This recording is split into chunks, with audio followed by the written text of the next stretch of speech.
Okay, attempt number 3 for this one. First one I left things out, second one the video is corrupt, so we're on 3.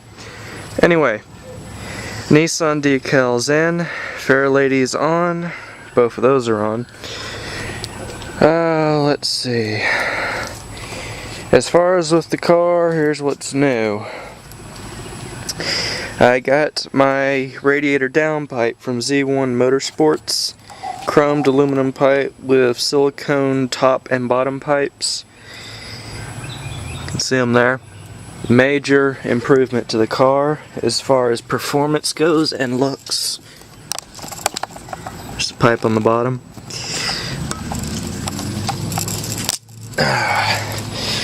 Also, I've painted the engine plate on the car and the balance pipe on the car,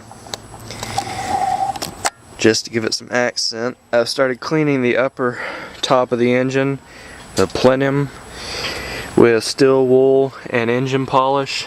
Not engine polish, metal polish.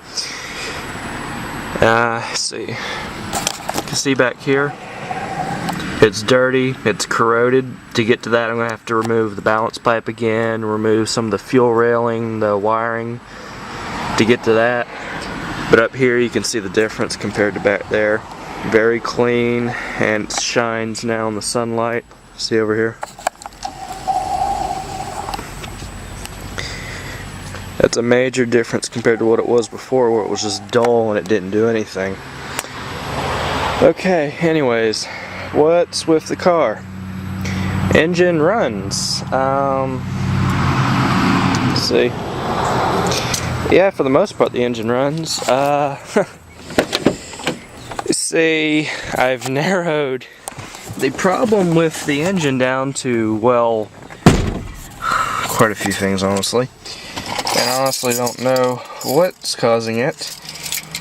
The engine not starting could be a list of things. There's the ECU, PTU, CAS, inhibitor relay, ignition switch, injectors, fuel pump, battery, which checks out. See, ignition switch, did I mention that one? Basically there's a lot it could be, and the problem is I don't know which it is, which is getting very annoying. Here's what I have when I turn the key.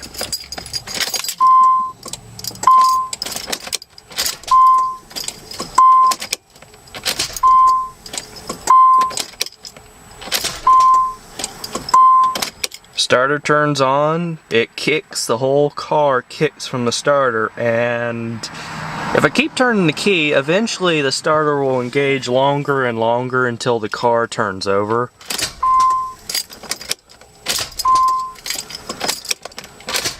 And obviously now it's going to make a liar out of me, but this morning it only took 4 turns of the key to start the engine. But if you hear what's happening, see, there we go.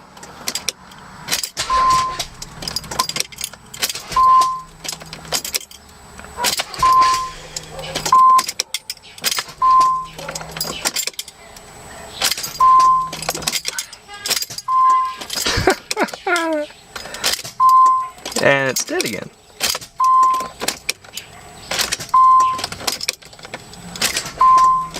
See, I don't know if it's the ignition switch, which I think it is because I'm jiggling the key around in here.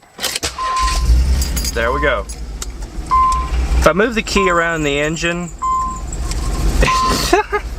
excuse me, I just woke up. If I move the key around in the switch, eventually it hits a point, I guess, and the engine turns over. So I'm going to try replacing the switch next and see if that fixes it. If it doesn't, you know, I don't know.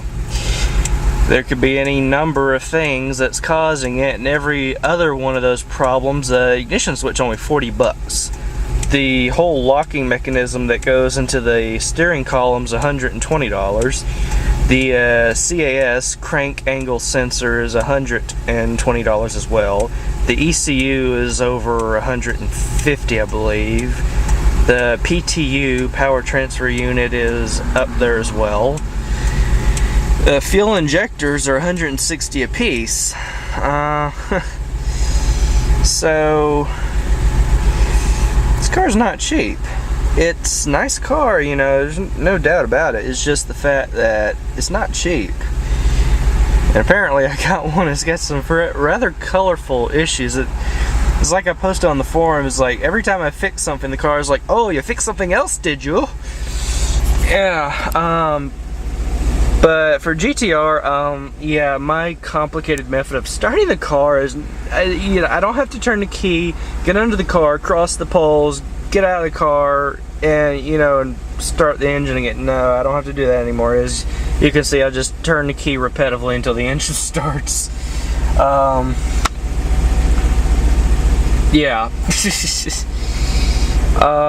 If you look at the idle now, holding steady at 1,000 RPMs. When I took the balance pipe off, the balance pipe was very dirty on the inside. It was black. I mean, just black. And then in the top of the engine, under the balance pipe, it looked like someone had burnt caramel onto a skillet. That's pretty much the best way to describe it. It was brown, but stuck on. So I sprayed some carb cleaner in there this morning and last night. Started the car this morning and it shot white smoke for about 10 minutes. The idle ran rough, about 2,000 RPMs up and down. Finally leveled out at 1,100 when I shut the car off. Start the car again, I'm at 1,000 even, so that's better. Let's see, what was I gonna, oh yeah. When I said the downpipe was a major upgrade, the old radiator downpipe was not holding good pressure and good coolant. Whenever I rev the engine up to 4,000 RPMs, the needle over here for the temperature gauge would start fluctuating. It would just go nuts. It'd go up and down from 300 degrees all the way down to 0, like it was going to snap off. It doesn't do that anymore. That's fixed. The coolant, it's actually holding temperature at about 700, good God. It's holding temperature at, wow, I can't think.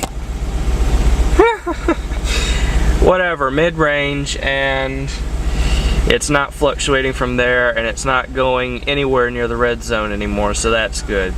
Yeah, I'm gonna stop talking now because I can't talk, I can't think, and yeah, goodbye.